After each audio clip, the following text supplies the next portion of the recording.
Well, imagining better is if you like, a strategy of leadership. Because if you can get the kind of conceptual breakthroughs and whatnot, you're positioning the ultimate objective to come closer to us. You're taking the lead. And the lead begins with getting some thinking in place that's out ahead of where we are now relative to the challenge or the problem we're trying to solve.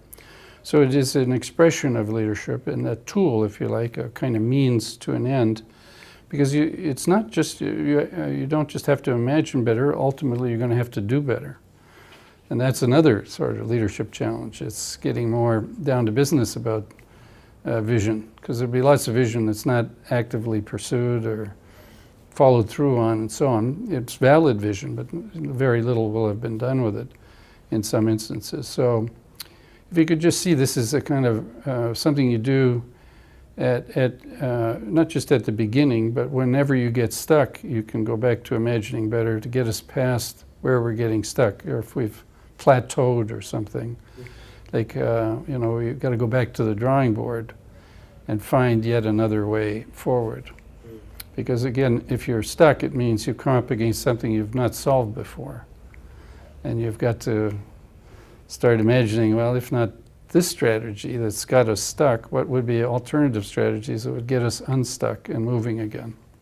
There's a moral compunction to it as well, because better means, when you say imagining better, it's not imagining for its own sake. You really have an obligation to get somewhere with it. And so better is a kind of test, is our thinking up to the problem, really.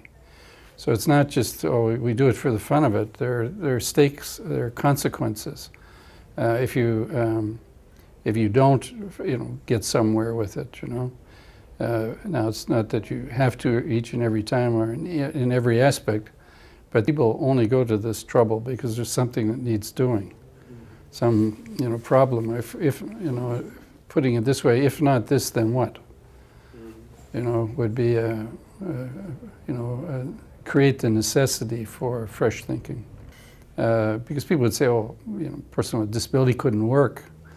But, we now have jurisdictions where 3 out of 4 people with disabilities are working at least 10 hours a week at a basic wage and so on. But we didn't start there. We started with very few people working. But that broke the ice and began to, because if you get 5 people with disabilities a job that never had one before, then someday you're going to get to 10 and someday you're going to get to 20.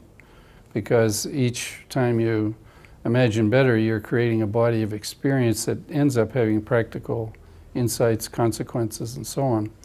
And you're also creating role models.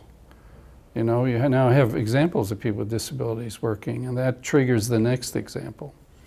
So again, if you like, the vision horizon is expanding as the practicalities are expanding.